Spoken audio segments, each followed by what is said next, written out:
घर में रहती थी रामू की बहू और उसकी सास और घर की एक प्यारी कमरी बिल्ली।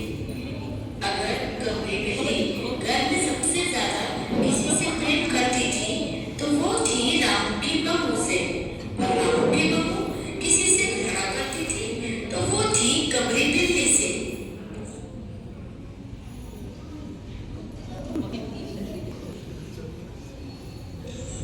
दृश्य एक, घर का माहौल।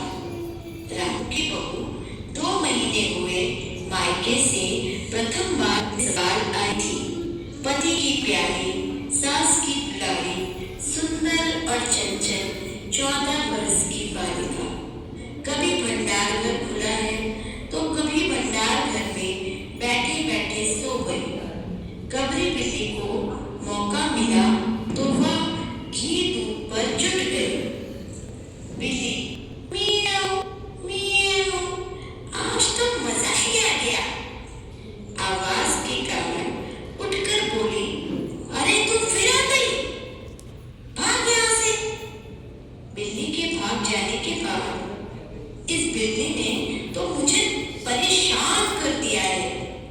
घी दूध छुपाते छुपाते मैं तो तंग आ गई हूँ। कुछ तो करना होगा, वरना इस घर में या तो यह बिल्ली रहेगी या फिर मैं। रामू की बहू और कबरी बिल्ली में मोर्चाबंदी हो गई और वो दोनों अब सतर्क हो गए।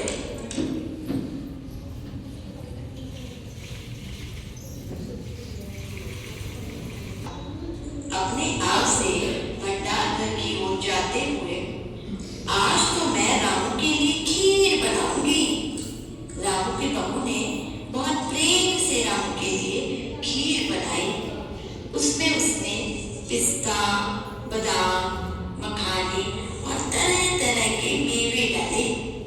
खीर बन जाने के बाद लो, खीर भी बनकर तैयार हो गई। इसको कहीं ऊंचे स्थान पर रखना होगा, वरना वो बिल्ली इसे भी खा लेगी। कहाँ रखूं, कहाँ रखूं? हाँ, वो जगह सही रहेगी। वह ऊंची भी है और बिल्ली वहां तक पहुंच भी नहीं पाएगी।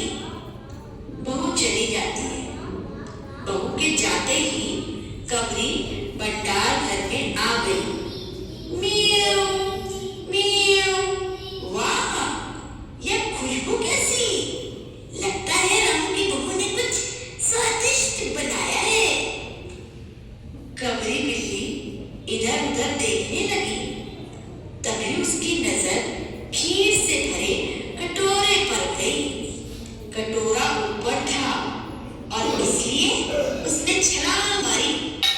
पंजा कटोरे में लगा और कटोरा झंझनाहट की आवाज के साथ फर्श पर गिरा। वाह, क्या खुशबू है!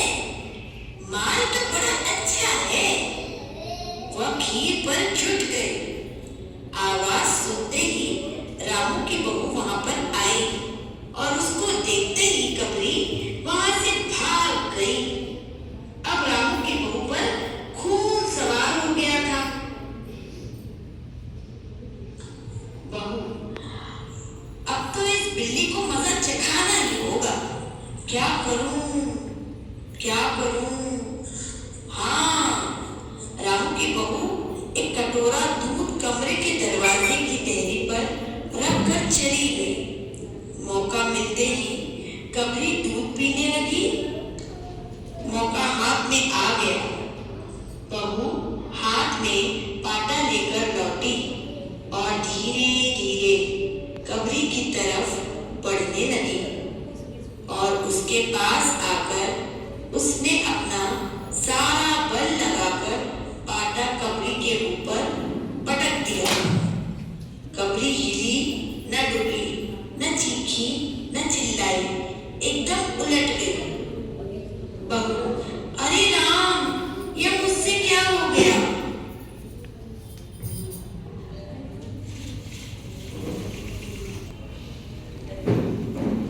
दृश्य 3, खबर फैलती है।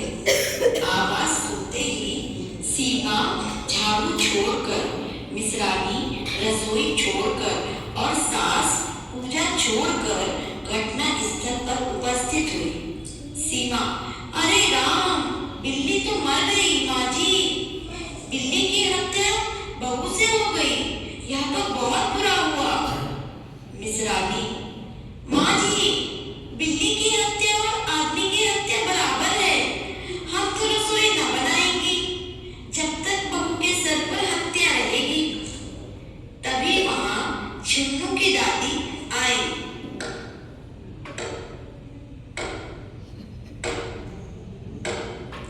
वह गांव की बुजुर्ग औरत थी जो हर बात में टांग अड़ाने और सलाह देने आ जाती थी। अरे बहू, ये क्या किया? बिल्ली मार दी, अब तो प्रायश्चित करना ही पड़ेगा। सीमा, फिर क्या करें? कहो तो पंडित जी को बुला लाए। सास की जान में जान आ गई। अरे हाँ, जल्दी दौड़ के पंडित जी को बुला लाओ।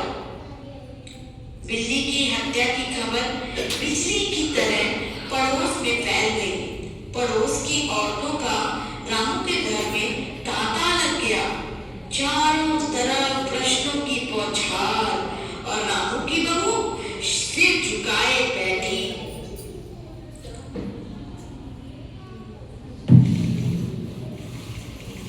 पंडित जी के घर पहुंचे।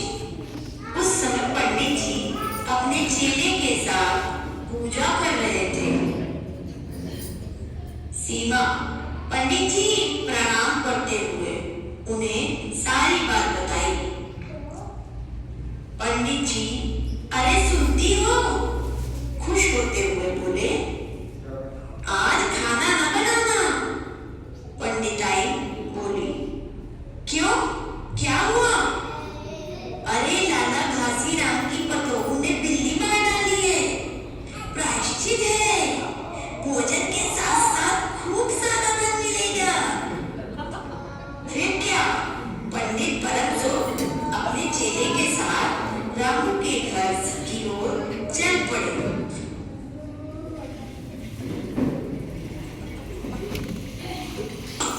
अंतिम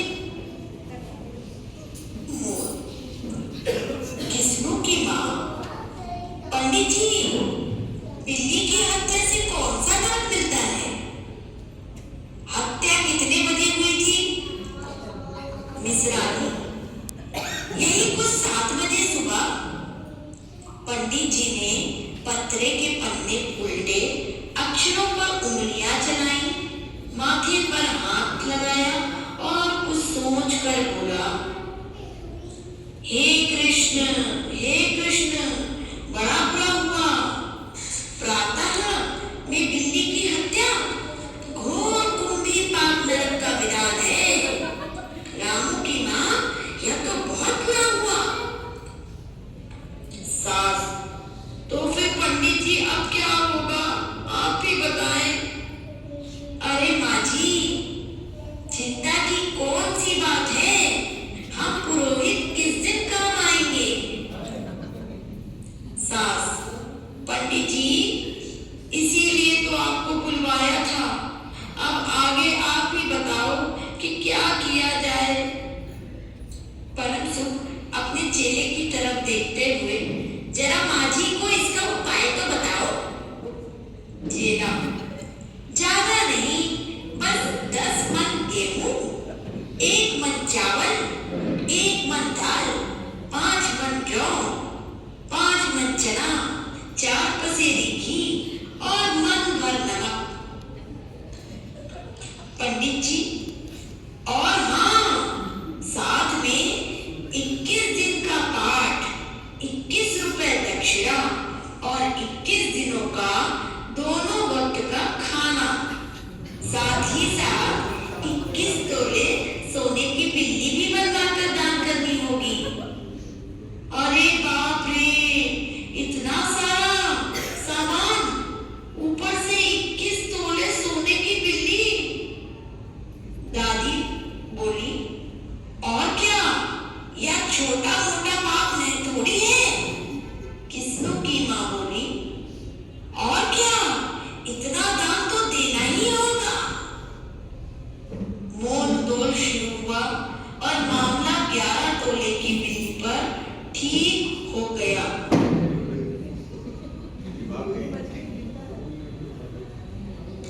पंडित जी, तो ठीक है, कल से पूजा शुरू की जाएगी। बात हो ही रही थी कि वहां सीमा दौड़ी दौड़ी आई।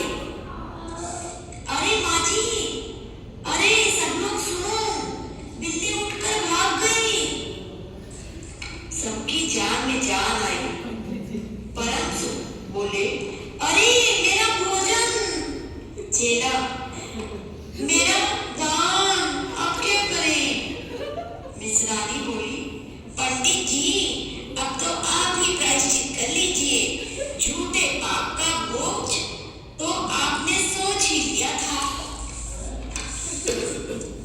इस तरह यह कहानी हमें हंसाने के साथ साथ यह भी सिखाती है कि कभी कभी हम छोटी सी गलती को बड़ा पाप समझ लेते हैं और सच्चा प्रायश्चित वही है जो दिल से किया जाए, ना कि दिखावे से।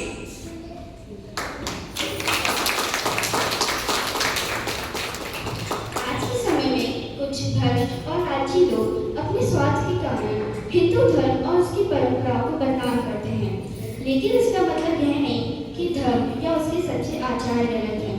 जैसे अगर कुछ डॉक्टर्स लालची या धोखेबाज हो तो भी लोग डॉक्टर्स पर भरोसा करते हैं। उसी तरह अगर कुछ पाखंडी पुजारी या नकली ज्योतिषी मिल जाए तो इसका मतलब यह नहीं कि समाज में सच्चे ज्योतिषी नहीं है। आज भी कई सच्चे और निष्ठावान ज्योतिषी हैं जो भविष्यवाणी करते हैं और लोगों का मार्गदर्शन करते हैं। ऐसे विद्वान सनातन धर्म की धरोहर है। सनातन धर्म में मुहूर्त का बहुत महत्व है। विवाह, नामकरण, मुंडन, गृह प्रवेश, यज्ञ, पूजा आदि जैसे शुभ कार्य मुहूर्त देखकर ही किए जाते हैं। शुभ मुहूर्त में किया गया कार्य सफलता, शांति और समृद्धि लाता है। जब हम सही समय पे काम करते हैं तो हमें ईश्वर की कृपा और सकारात्मक ऊर्जा का आशीर्वाद मिलता है। हमें बहुत सतर्कता से जीवन यापन करना चाहिए और धोखेबाज लोगों पर विश्वास नहीं करना चाहिए। हमें हर समय